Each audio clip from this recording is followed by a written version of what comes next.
Dear viewer, अस्सलामु अलैकुम। आज आपका क्लास 9 का बायोलॉजी स्टार्ट हुआ है। आप क्लास 8 से शायद ट्रांसफ़र हो चुके होंगे।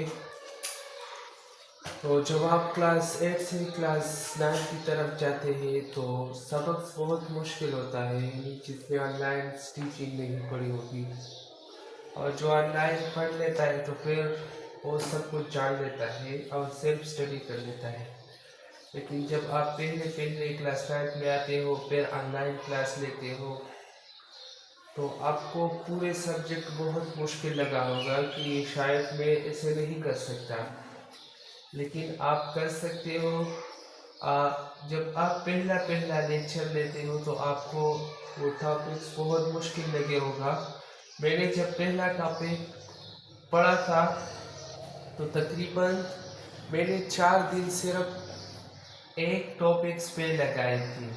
फिर आहिस्ता आहिस्ता शुरू हुआ, रवान हुआ और सब कुछ लर्न कर दिया आहिस्ता आहिस्ता। तो तुम्हें भी इस तरह नहीं कि आप बस माइंड में ये आपकी माइंड में ये रहे कि बस मुझे नहीं आता, ये तो बहुत मुश्किल है। कुछ भी मुश्किल नहीं, बस शुरू में आप थोड़ा सा मेहनत लगाओ, फिर जब वक्त गुजरेगा तो आप खुद उसको पढ़ना शुरू कर दोगे। तो आज हमारा बायोलॉजी स्टार्ट हो जाता है। तो इस यूनिट का नाम है इंट्रोडक्शन टू बायोलॉजी। ठीक है, इस यूनिट में हम क्या स्टडी कर लेंगे, इसका इंट्रोडक्शन इस पेज पे मौजूद है। हैव यू एवर वंडर्ड, क्या आपको याद है अबाउट के बारे में, द ब्यूटी ऑफ थिंग्स के जो चीज़ें हैं उनकी जो खूबसूरती होती है इन द वर्ल्ड, दुनिया में। इस सेंटेंस का मतलब ये है कि क्या आपको कभी याद है कि इस दुनिया में जो चीज़ें हैं उनकी खूबसूरती के बारे में आपको याद है। They are not only beautiful but fascinating too. ये सिर्फ खूबसूरत नहीं होते,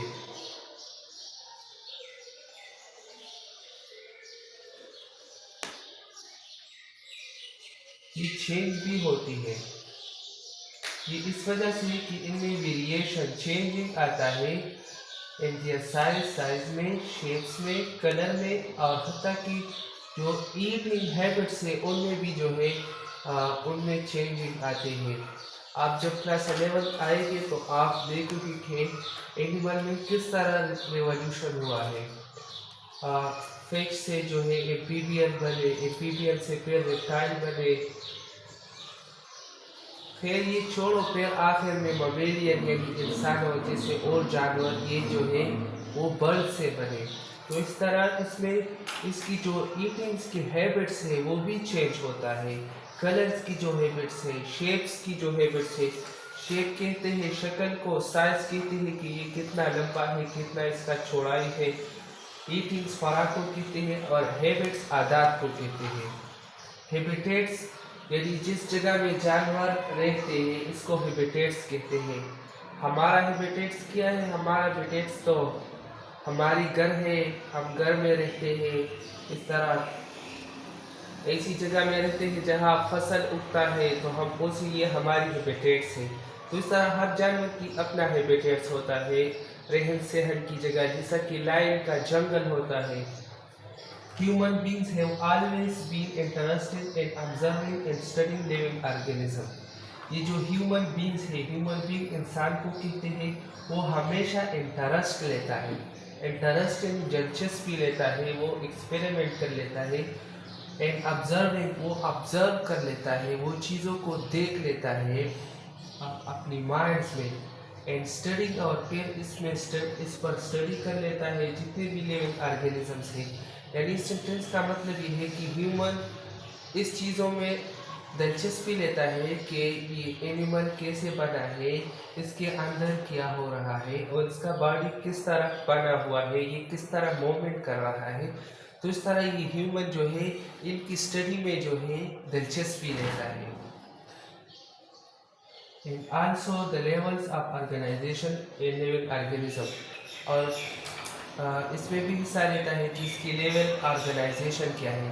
लेवल ऑर्गेनाइजेशन हमारे पास जो है सेल्स, जब सेल्स जमा हो जाए तो टिश्यू बन जाते हैं, तो इस तरह ये level of organisation of tissue है। और जब टिश्यू बन जाते हैं तो फिर वो ऑर्गन बना लेते हैं, ऑर्गन जमा हो जाते हैं तो पूरी ऑर्गन सिस्टम, और ऑर्गन सिस्टम हमारे पास, तो ये जो चीज़ें हैं ये लेवल ऑफ ऑर्गेनाइजेशन है। पहले सेल था, फिर टिश्यू बने, यानी लेवल से पहला लेवल सेल था, फिर इसमें कम्प्लेक्सिटी आ गए तो सेल्स में कन्वर्ट हुए, फिर जब दूसरा लेवल आया तो टिश्यू ऑर्गन्स में कन्वर्ट हुए, जैसा कि स्टमच, इंटेस्टाइन, हमारा ब्रेन्स, फिर वो सब सिस्टम जमा हो गए और ऑर्गन, पूरे ऑर्गेनिजम्स उन्होंने बना लिया शॉर्ट्स में। तो ये थी उसकी जो ये पेज की जो रीडिंग्स थी, पे आपको हर एक वर्ड्स की एक्सप्लेनेशन होगी, आपको कोई दिक्कत नहीं होगी। अब इंट्रोडक्शन की तरफ आते हैं। Biology is the science of life. The word biology is derived from two Greek words, bio mean life and logos mean to study। अब साइंस में ये बायोलॉजी क्या है? जो लिविंग थिंग के बारे में जो स्टडी होती है, ऐसे जो हम कोई लिविंग थिंग के बगैर बगैर किसी जानकारी, जो वो जानदार नहीं होता, अगर हम इसके बारे में स्टडी कर लेते हैं तो फिर उसको हम बायो नहीं कहते, वो हम केमिस्ट्री की रूल्स के ज़रिए, फिजिक्स की रूल्स के ज़रिए इसको हम स्टडी कर लेते हैं। लेकिन जो बायो का स्टडी है वो एनिमल पे अप्लाई होता है, कि एनिमल के अंदर क्या हो रहा है, वो खाना कैसे डाइजेस्ट कर लेता है, उससे फूड कैसे लेता है, ब्लड कैसे बनता है, ये जो लिविंग थिंग्स के बारे में जो स्टडी है इसको बायोलॉजी कहते हैं।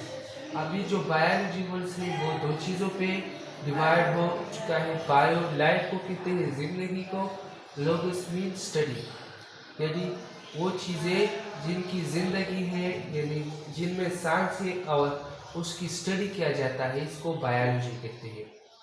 In 1736, a Swedish scientist, Cornelius, for the first time used the word biology।